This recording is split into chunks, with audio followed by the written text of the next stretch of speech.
But I promised you we would practice rice. Calculate the equilibrium concentrations. There's the information you're given. Now this is K sub P, that's in partial pressures, but we all know that's just because we're working with gases. We're going to consider these to be the same as K sub C, which is for concentrations. It's KEQ. So go ahead and give that a try. Work with your neighbors on your study islands. I'll wander around. You can ask me questions. Aren't there 5 empty chairs? Free question. He's evil. I know. All right. All right, I think you're all getting there slowly, but I don't want to use the whole time up, especially if you're not quite going on the right track. This was good. It's good practice, all right? We're going to be doing more and more practice, but I'm going to intervene here, okay, and lead you through.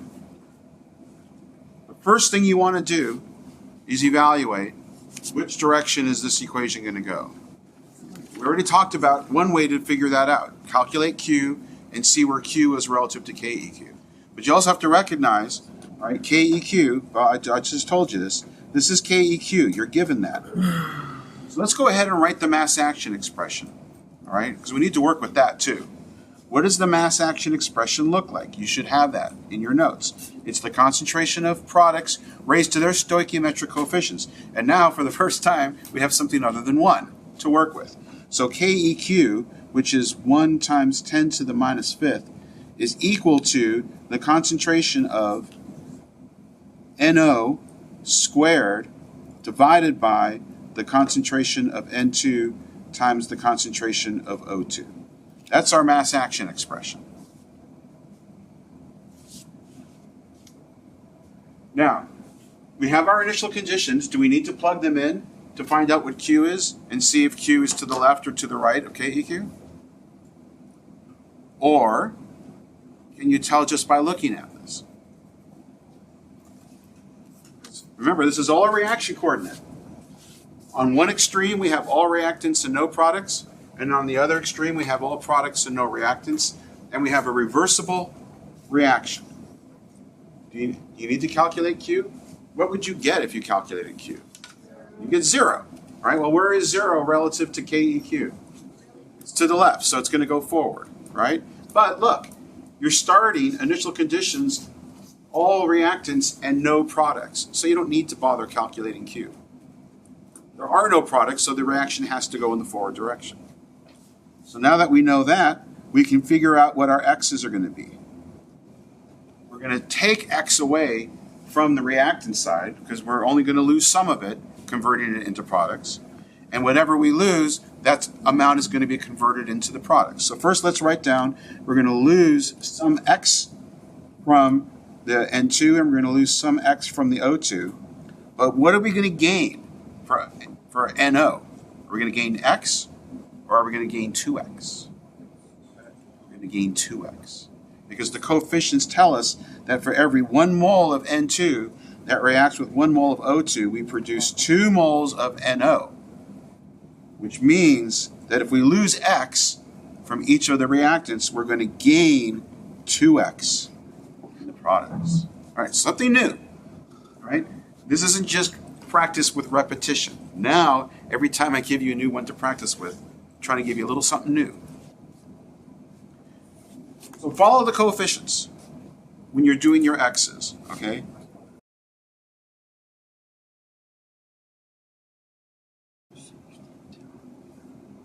So let me get my mass action expression down here a little bit. So now that we have our x's in place, we can calculate algebraically what the equilibrium concentrations will be. When we get there, we're going to have 0.79 minus x concentration for N2. We're going to have 0.21 minus x concentration for O2. And we're going to have 2x concentration for NO. And that, when we put that into the mass action expression, it should equal 10 to the minus 5th. So now let's write that in. So 1 times 10 to the minus 5th is going to be equal to 2x, and that whole quantity is squared, divided by 0.79 minus x times 0.21 minus x. Okay? And once you get here, then the rest of it is just a bunch of math. But if you try to simplify this, you're going to end up having to solve the quadratic formula. Because when you multiply this through, you're going to get x squared and you're going to get an x term. Sorry, you're going to get an x squared term, an x term, and then a number term. Which, and I showed you how to solve that, right? But now we're going to look at ways around having to use the quadratic formula to solve this question. Okay? What does KEQ tell you about the extent of this reaction? Does it tell you it's products favored or reactants favored? Look at the number, all right, and look at the mass action expression. For this number to be this small, what's greater, the numerator or the denominator? The denominator. And what's in the denominator, reactants or products? Reactants. So this small KEQ tells you that the reaction is reactants favored.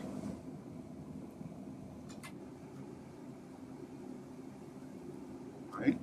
In this case, KEQ is not just less than 1, it's really, really less than 1. Meaning that when we set this up, we don't expect a lot to go over to products. We can tell that from KEQ. All right? So, if we went ahead and plugged this into the quadratic formula, you probably got a ridiculously small number for x. What did you get for x? Oh, you didn't do it? Okay. If you took this, if you multiplied this through and plugged it into the quadratic like we did last time, you'll get a very small number for x, as you should, because KEQ is telling you that not a lot is dissociating. Okay? So, look, we would only round this to maybe 1 or 2 decimal places. This x is so small that if we were to figure it out and subtract it from 0.79, we would still have 0.79 if we rounded this to 1 or 2 decimal places. Same is true here. X is so small that even though after you subtract it from 0.21, you're effectively still going to have 0.21. In other words, we can ignore x here. We can't ignore it here, all right? But this value is not going to be any different, any significantly different, at least to the level of sensitivity, because we're working with 0.79, right? We're not working with 0.792543225 molar, okay? So this will still effectively be 0.79, and this will still effectively be 0.21. The x is negligible. We can ignore it. So let's cross it out. And when we do that, we don't have to use the quadratic formula anymore. So let's simplify this now. So the numerator, 2x quantity squared, that's the same as 4x squared, right? I want to make sure you're cool with that, because that can be confusing when people see it. Yeah? So how do we know that we can ignore x? It's not just when KEQ is much, much less than 1. I mean, that's the real answer, right? But at some gray level, right, where is that break point? Where, how small does KEQ have to be for us to be able to ignore x? And you can look it up in various places to get some relative guidelines. I'll just give you a guideline that you can do this, all right? You can, here, let's not say can. Let's just say x minus x is negligible when KEQ is less than or equal to, what do I have in my notes? It changes from semester to semester. I usually say around 10 to the minus 3, 10 to the minus 4, that range. Let's just say about 10 to the minus 3 to make it simple. If you really wanted to be more persnickety about it, there are other guidelines, but I want to keep things simple. Let's just use 10 to the minus third as a rule of thumb, and I'll try not to make it ambiguous. How about that? There certainly are cases like the problem we solved the last time. We couldn't do that, right? The last time when I did the whole, hey, where'd it go? Oh, here it is. This one, what was KEQ here? KEQ was 10. Okay, so we couldn't ignore x in this problem, so we had to do the quadratic. But in this problem, KEQ is 10 to the minus fifth, we can totally ignore it. All right, so the 2x quantity squared simplifies to 4x squared, and then in the denominator we now have 0.79 times 0.21. That's all equal to 10 to the minus fifth. Where's my calculator? That's 4x squared divided by 0.166. Please make sure I didn't make a mistake. All right, so that means x squared is equal to 10 to the minus fifth times 0.166 divided by 4. Yes? Which means that x is equal to the square root of 10 to the minus fifth times 0.166 divided by 4, which is equal to, is that what you got? Okay, that number, floating decimal, is 0.00064. And you can see that if I subtracted that from 0.79 or from 0.21 to 2 decimal places, I'm still going to have 0.79 molar and 0.21 molar. Okay? And if you did this by the quadratic equation, you'll get a number that's different from 0.00064, but it's still going to be teeny weeny like this.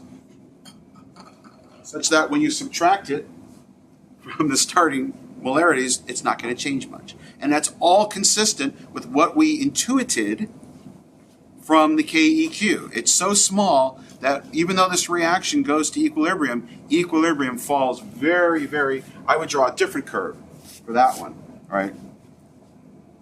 For that one, I would say reactants, products, equilibrium would look like this.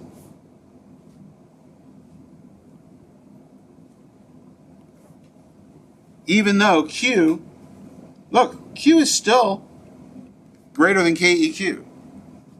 Or less than, sorry. Okay? But once we let it go and go to equilibrium, it doesn't have to go very far. Okay? So from that, you can calculate what the equilibrium concentrations are. I don't need to write them up for you. All right? Everyone good? So let's instead jump to this slide and talk more about this relationship between KEQ and Q and delta G. And I'll tell you now what I promised to tell you at the beginning, which was about delta G naught. And I've rewritten for you those two master equations right here. Now I already talked about them at the beginning. So we know that the top one is when we're at equilibrium, where delta G is equal to 0. That's delta G of the reaction equals 0. And here is when we're at some Q, where delta G is not 0. Sometimes it's less than 0, sometimes it's greater than 0, right? And that just tells you whether the reaction is going to be spontaneous in the forward direction or spontaneous in the reverse direction. That's all dependent on where your initial conditions are, where Q is. So, in simple terms, all delta G naught is, and by the way, naught is N-A-U-G-H-T. It's not N-O-T. The naught symbol, this is what we use for standard conditions. In standard conditions, this is arbitrary. Well, I mean, it's not arbitrary in the sense that we've defined what the standard conditions are. But how we define them is arbitrary. We just say, this is our standard.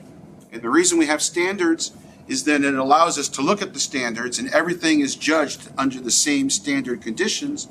Then it gives us an idea of empirically how this reaction behaves under standard conditions relative to where it will be at equilibrium. That's all it is. Okay? And delta G naught is simply Q. It's just Q under defined conditions. So it's Q under standard conditions. Now, what are those standard conditions? Anybody have an idea? It's very similar to the standard conditions that you were introduced to in thermodynamics or in Gen Chem 1. 1 atmosphere, that's a good one. I like ones. Ones are easy to deal with in math. And you would be correct if you said 1 atmosphere, although it's actually, and I can't tell you why, it's measured in bars, not in atmospheres. And 1 bar is not exactly 1 atmosphere, but it effectively is. Don't ask me why. All right, so we've got 1 bar for pressure. So let's just assume that's 1 atmosphere. What else? What about temperature? What do you think standard temperature is? 0. And you might think that that's our standard conditions. And in some cases it is. And in other cases we use 25 degrees Celsius for our standard conditions, which would be 298. And when you look up these standard values in our textbook, they're under 25 degrees Celsius. So our standard conditions are going to be 298 Kelvin for temperature. And there's one more thing that you probably don't know about standard conditions, all right? Because you've got Q and you've got KEQ, okay? And those are all dependent on what your concentrations are. So under our arbitrarily defined conditions, all concentrations are 1 molar. And that's really nice, because when all your standard concentrations are 1 molar, it doesn't matter what your mass action expression looks like. Right? We can go back to, where do I have a, here, we can go back to this one, all right? It doesn't matter what these coefficients are, A, B, C, or D. If all of our standard concentrations are 1 molar, then the mass action expression always equals 1. Okay? So it makes things very, very convenient for us to define standard conditions. Right? But why do we care about that, right? So we know what's at the bottom of this curve, right? What value is down here? Is it Q? It's KEQ. That's where equilibrium lies. And we know that Q is somewhere up here, right? Or Q could be somewhere over here. Q is whatever your starting conditions are. All right, that's, you decide that, or the problem you're given decides that. Delta G naught, all right, that's Q under defined standard conditions. That tells you that when you're under these standard conditions, let's just say, I'll just pick a point here, let's say that that gives us that value of Q. So this is what I'm going to define as delta G naught. It's just another Q under standard conditions. But it tells us, if we're comparing one reaction to another, it tells us how far away that reaction is from equilibrium when you're looking at it under standard conditions. And you can even see how they differ, because here's our delta G of the reaction. That's determined by what value you have for Q. Delta G of the reaction, delta G naught of the reaction, that's defined under those standard conditions. So delta G of the reaction differs from delta G naught of the reaction by this RT function. But you don't need to worry about that so much, okay? This value, we can generate that, we can look this up in the Appendix 4, just like we did in the thermodynamics chapter. Appendix 4 has all of the delta G standard conditions. That's under delta G standard of formation. When you look this up, the F is for formation.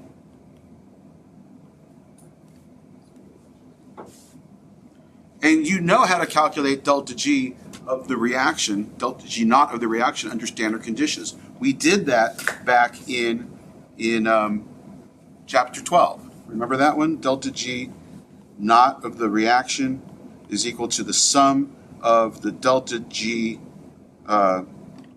not of formations of the reactants, no, the products, minus the sum of the delta G of formation of the reactants. Remember that fun stuff? Okay?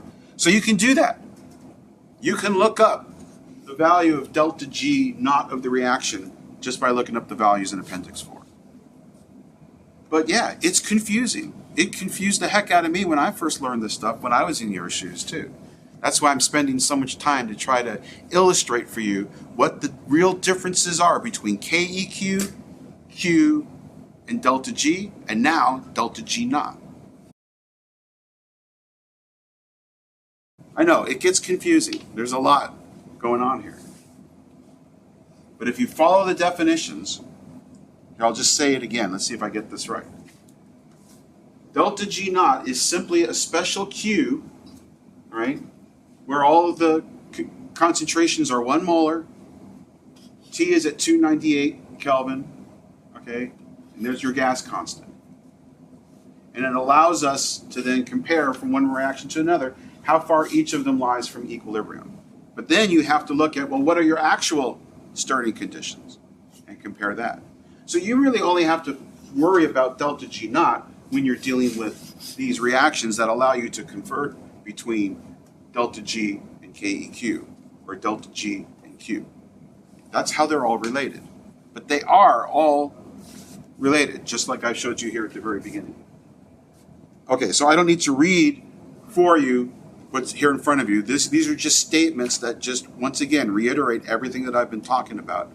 All right, all the different rules and conditions and the values for those three, Q, KEQ, and delta G. And as you might guess, right, the further away you are from equilibrium, the more useful work you can get, the more free energy that you can get as it moves towards equilibrium. It's that simple. Even though, yes, it's also very complicated. So let me just show you some of the mathematics, this just the straightforward kind of plug and chug stuff that you might see, say, in the homework. All right? This is one of the sample exercises from the textbook. And we're going to use delta G of formation. By the way, do you all remember what formation reactions are?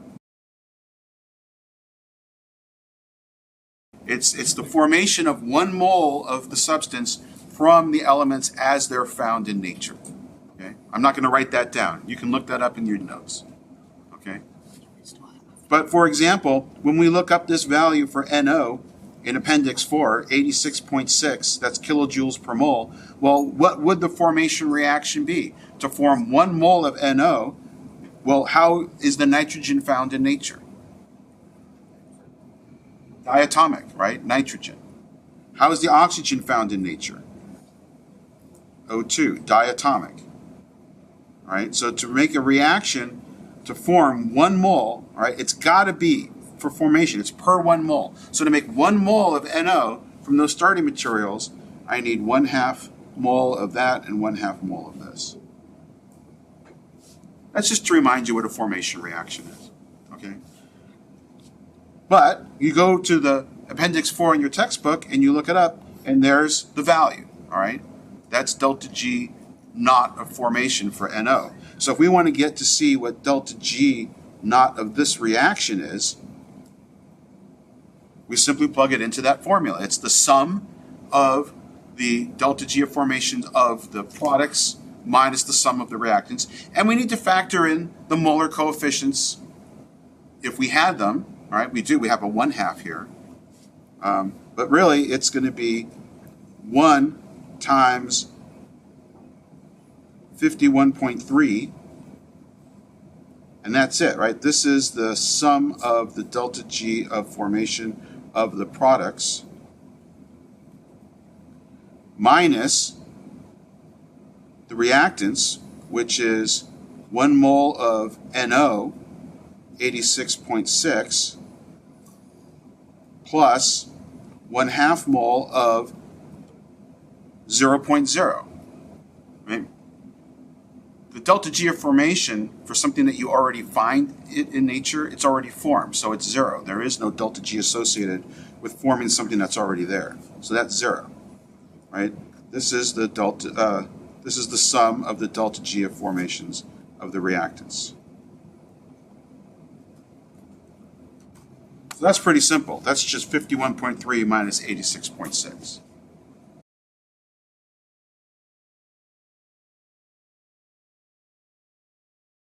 Okay, so now let's go to our equation, because we need to calculate what? What do we need to calculate here?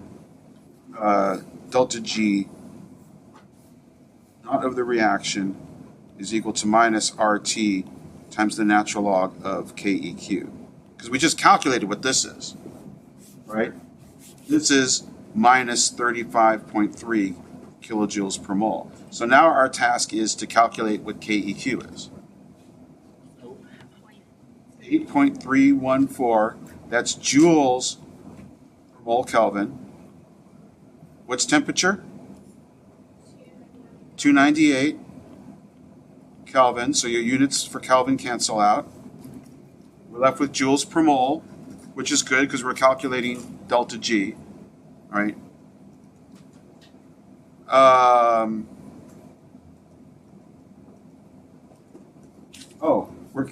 We've got delta G. Delta G is minus 35.3, but that's kilojoules per mole. So what do we need to do to make our units match up? We've got kilojoules here, we've got joules here. So what do you want to do? Convert it. How about we turn this into joules? Okay? So 35,300 joules per mole. Now joules per mole are on both sides. And we just need to put in a natural log of KEQ because that's what we want to solve for. It's in the natural log, so we need to take an antilog. Let's rearrange and show you how we get there. Let's just rearrange and isolate the natural log of KEQ. That's going to be equal to minus 3,500 joules per mole.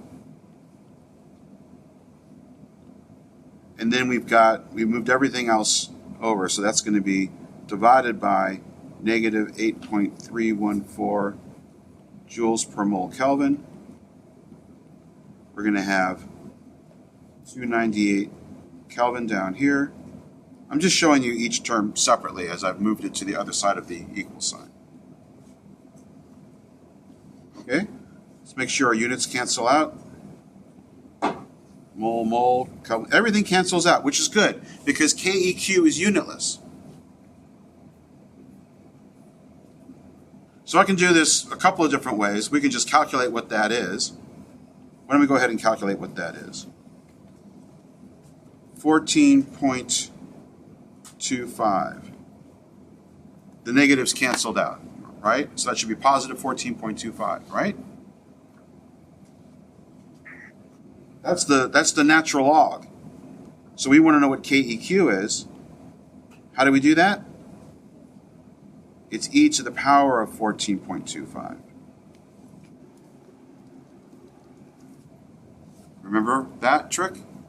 It's not a trick. It's one of the identities of logarithms. So what's e to the 14.25? Let's ask Mr. Calculator.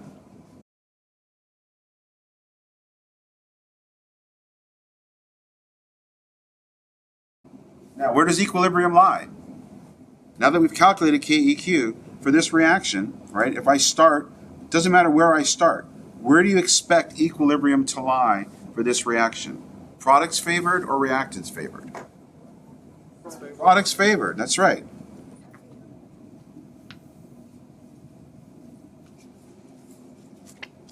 This really is just a pretty standard plug and chug. It's just a lot of plugging and chugging. Right? So let me just remind you, and it's all color-coded here for you, all right? The simple steps. In red, all we did was calculate delta G naught from the standard tables, all right, in Appendix 4. Blue is showing you the equation that we're using then, and then we just basically solve for KEQ. That's really all we're doing. As I just said, I mean, each time we do one of these, they're slightly different, so that we're just not spending our time going over the same type of problem. But now that you've seen rice tables, you kind of have an idea of the flow of how to do them. So on this one, it doesn't necessarily follow the same flow that you've been doing. You have to understand how to evaluate everything that's in a rice table problem, and sometimes you need to work it backwards, or sometimes you need to work it sideways. Okay? Here's an example of that. Now, unfortunately, they also like to make things needlessly difficult. And this is a perfect example of that. So let me just help you out here a little bit. I would never do this to you on an exam, okay? It says a 100 milliliter reaction vessel initially contains 2.6 times 10 to the minus 2 moles of NO. Blah, blah, blah, okay? But what we want is molarity, right? This just has an extra step in it where you have to figure out molarity is moles per liter. Well, that's 0.1 liters, right? 0.1 liters is 100 milliliters. So it's this many moles in 0.1 liters. That's going to be this molarity, okay? So I'll just tell you, that's your starting molarities. I don't need to test you on calculating molarity. That's a Gen Chem 1. All right? So, I guess I could have just rewritten this with just the molarities, but use these, okay? And let's do a rice table. So there's your R, all right? And we have the I and the C and the E. And let's just fill in. The initial concentrations are, for NO, it's 0.260 molar. And for H2, it's 0.130 molar. And it's 0 molar here. And you are asked to calculate what KEQ is equal to. That's what KC is, C for concentration. So your goal is to calculate KEQ. Notice that you're told at equilibrium what the concentration of NO is. It is 0.161 molar at equilibrium. Yeah, there's a lot of moving parts to keep track of. All right, I'm jumping in. Here we go. All right, so here's all the information that you should be able to extract from the problem. You're given the initial concentrations, and just so that we're clear, okay, because not everybody was clear, and you know, sometimes you don't know what to assume and what not to assume. If you're not told what the concentrations of the products are, you can assume that it's 0. All right, because it's telling you the initial concentrations. The reaction vessel initially contains just this product, just this reactant, and just this reactant. All right, so we're assuming that the products are 0, which means we know that the reaction is going to go in the forward direction. Now, I do want to mention, because we discussed this the last time, right? In some problems where you're given concentrations of everything, reactants and products, you can't just look at it and know which direction the reaction is going to go. You've got to calculate Q first and see, is Q lower than KEQ or is it higher than KEQ? Now, in this problem, we can't even do that because we don't know what KEQ is. All right? Okay, so we know then that we're going to go in the forward direction, so we're going to lose some X amount, but we need to pay attention to the molar coefficients. We have 2 moles of NO and 2 moles of H2. So when those go to products, we're going to lose, and let me change color here. We're going to lose 2x of this, and we're going to lose 2x of this. We're going to then gain 2x of the H2O, and we're going to gain x of the N2. Okay? Then we need to know what x is. But we can solve for x because we already know what the equilibrium concentration of the NO is going to be. So let's go ahead and calculate that. 0.260 minus 0.161. That's going to be the change. Right? That's got to be what 2x is. You see that?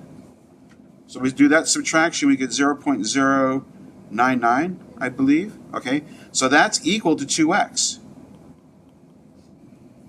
I'll put a big exclamation point there. Aha! It makes the problem so much easier. So now we know for the product side at equilibrium, we're going to be 0.099 molar of the H2O because that's 2x. And then the N2, that's just going to be x. So it's what's half of 0.099? That's going to be 0.0495 molar. We don't even need a calculator yet. We will in a minute. All right, what about the equilibrium concentration of H2 as a reactant? Right, we need to know, right, we need to go 0.130 minus the 2x, which was 0.099. So what's that? 0.099 0.031. Is that what that is? Yeah. So let's put that in, 0.031 molar. Now we can calculate KEQ because we have all the equilibrium concentrations. So KEQ equal to 0.099. Now that's squared because there's a 2 in front of the H2O times 0.0495 divided by 0.031, and that's squared, times 0.161, and that's squared. You do all that and you should get 19.5. So, now that you've seen it solved, it looks kind of ridiculously easy, okay? But it wasn't that easy for you because you hadn't seen the problem set up quite this way before. But now that it is, you can see that we haven't done anything different. We just were given different information in the context of a rice table problem. And so we didn't need to use every single trick in the bag to solve it. We didn't need a quadratic formula. We didn't need to do any fancy solving for x or anything. Actually, solving for x was trivial. And once we had that and we had our change correct, poof, the rest of it's easy. This rice problem was the easiest that we've done so far.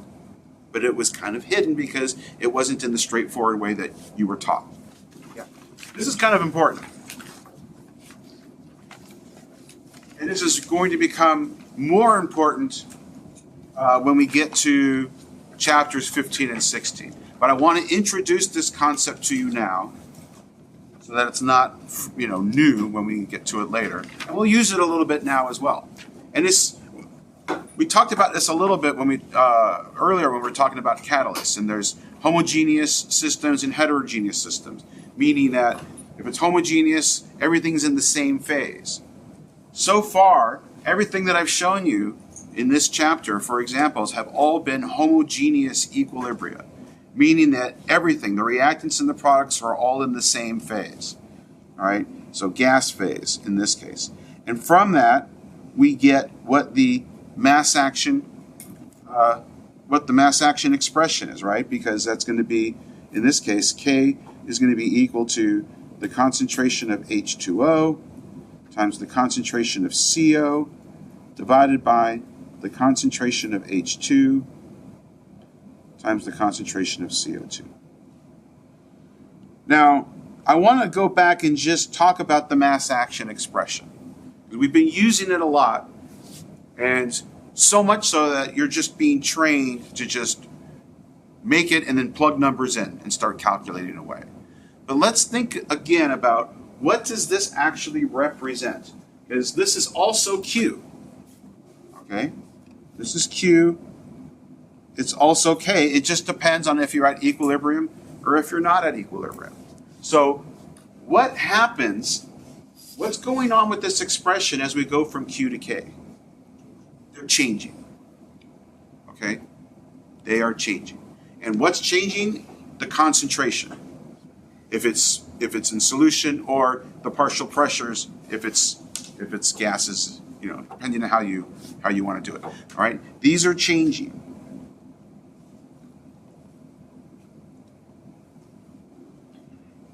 Now, it's not so straightforward when you've got a heterogeneous equilibrium, where they're in different phases, okay?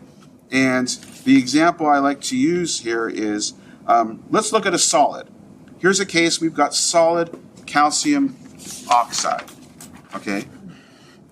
If I give you a little bit of calcium oxide or a lot of calcium oxide, what's the concentration? Of course, I'm not giving you any numbers. What is concentration to you? If you were to calculate concentration and put units into it, what would you call it?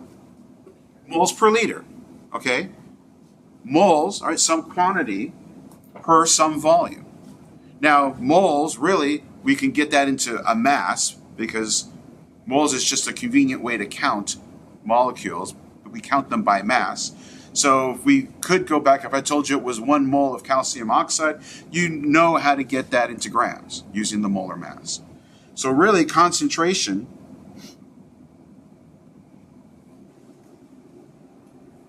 is going to be some mass per some volume, right? So if I have a chunk of calcium oxide, the same chunk, right, and I chisel off a little bit of it, have I changed the concentration? No, I have not changed the concentration. If I have a vessel of H2O and I take some of that away, have I changed the concentration of H2O? No, I have not. We're lowering the number of moles, but we're also lowering the volume that those moles are contained in. Okay? The concentration is not changing. So the concentration of a solid or a liquid doesn't change. Concentrations of gases will change. Concentrations of things that are in aqueous solution will change. But if you've got a solid in there, if you've got a liquid in there, that concentration doesn't change. Even though the overall amount might be changing, but the concentrations are not. And the equilibrium, KEQ, right, that's looking at the concentrations, the change in the concentrations. So when we do a mass action expression for something that's in a heterogeneous equilibrium, all right, this KEQ, or that Q, it's going to be equal to the concentrations, just like we've done it for mass action, but only of the things that are changing.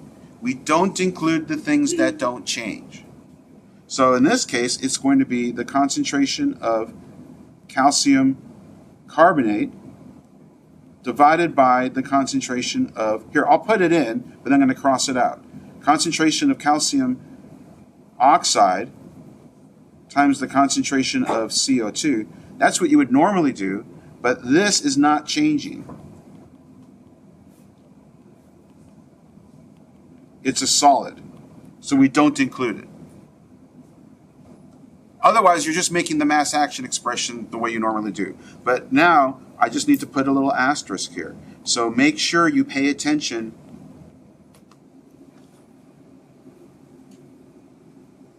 to the states of matter.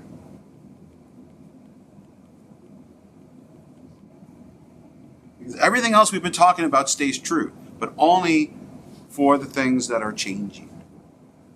It's a fairly straightforward concept, but now I think you're ready to add that extra layer of complexity to an already pretty complex discussion. All right, let's move along and talk about Le Chatelier's principle. Of course, we already have talked about this in lab, so you're already familiar with the concept. All right, so just to remind you what we talked about in lab, here are the bullet points to define what Le Chatelier's principle is.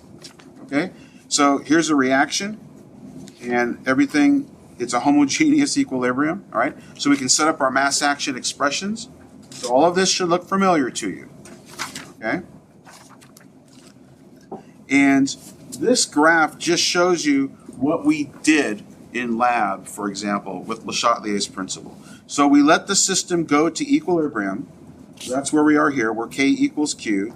So here we have, these are products, and these are reactants, I believe. Is that right? Yeah. These are the reactants, okay? So wherever they were at equilibrium, I mean, I could, for example, extend this graph to show you what we did in chapter 13, right? In chapter 13, when we started initially, there were no products, and all the reactants started to react, but we get down to equilibrium. Remember that? Okay? And you did this with the pennies, right? You moved the pennies around until you got to equilibrium. And then we changed the conditions, the equilibrium conditions, all right? We put a stress on the system. In this case, we're going to remove some carbon dioxide. So when we remove that, and here's the carbon dioxide as one of the products, okay?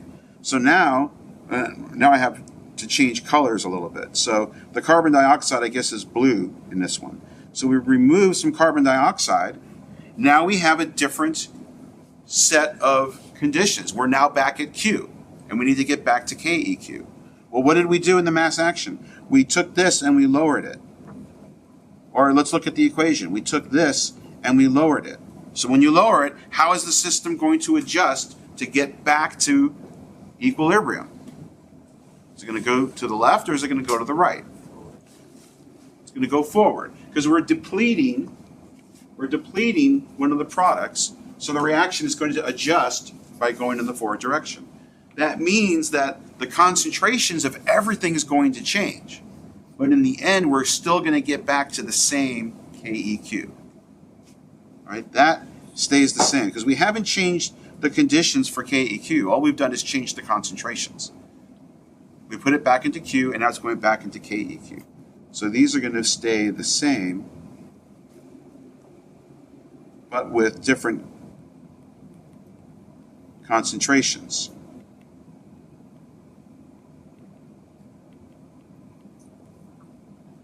I always run out of room.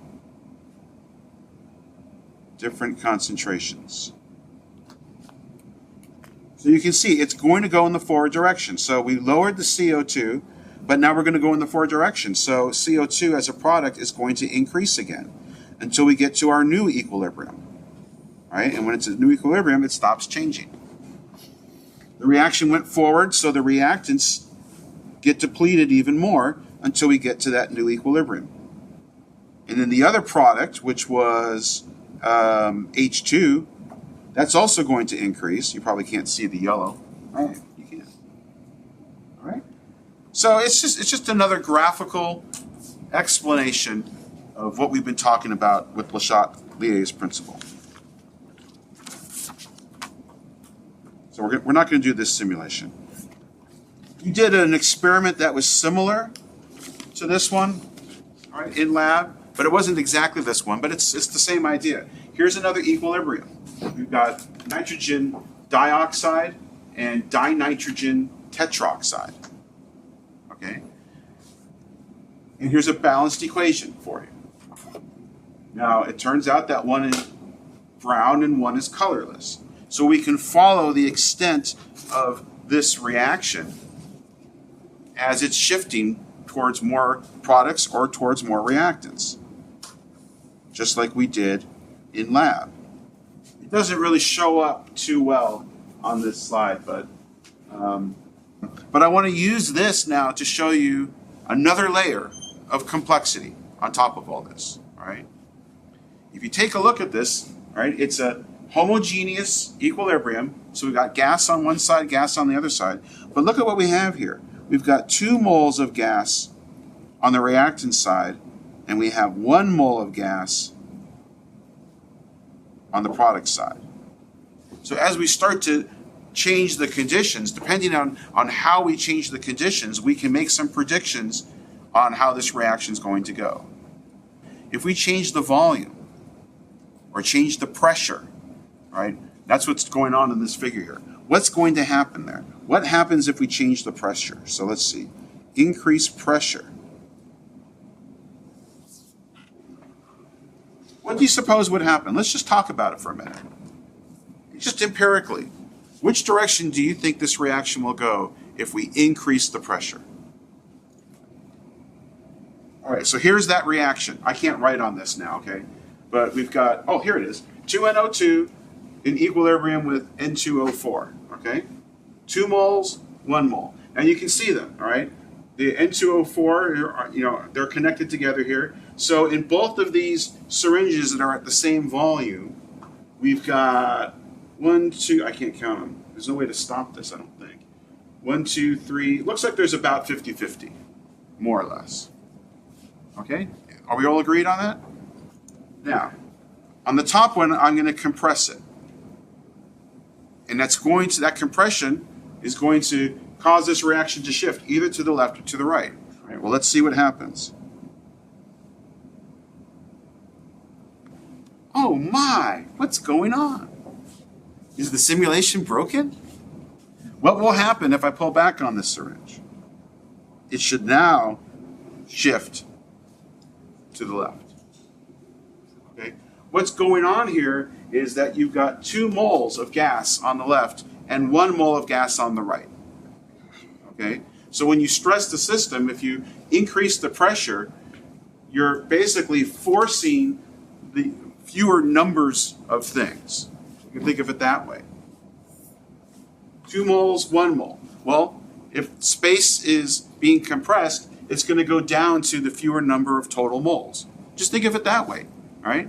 As the pressure increases or as the volume decreases, it's going to shift such that you have the fewest number of moles in the system. Moles of gas. That's what's going on here. So the overriding theme here then is that we go with the lower number of moles, all right? So when the pressure increases, right, it's going to shift to accommodate 2 M's, the fewest number of moles of gas. Let's just practice a little bit. Here's a little worksheet, okay? And here's a theoretical equation. 2A of gas goes to B, 1B in gas. And let's just see, how will the system respond? The direction of the shift, what's going to happen? Let me show you what I'm looking for here. So when we add A, okay, which means A is going to increase, the system's going to respond by, is it going to consume A or is it going to make more A? It's going to consume A. So the system consumes A. And so in doing so, what direction is the reaction going to shift? Left or right? Right. It's going to go to the right because it's going to consume A, so the direction of the shift goes to the right. Right? What happens when we remove A? Are we going to consume more of it or produce more of it? What do you guys think? Produce? Yeah. If we remove it, now we know the reaction is going to shift to the left because we're producing A.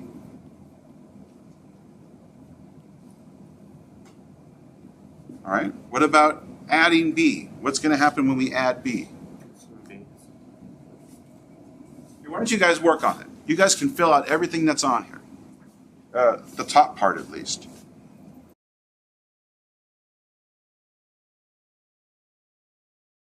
It's kind of redundant to say how the system responds. If we just say it goes to the left or to the right, I think that says the same thing. Now what happens if we compress the reaction mixture? We just did that, right?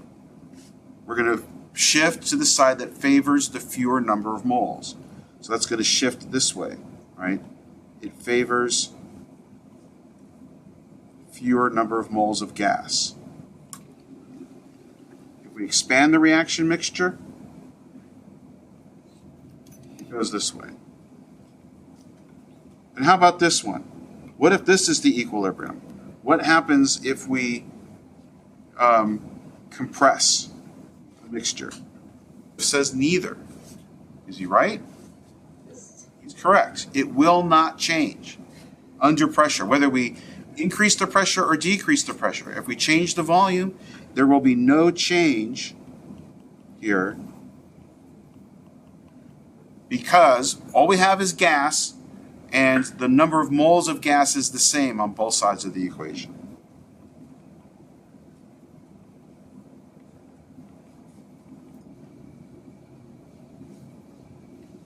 So that's both for the reactants versus the products.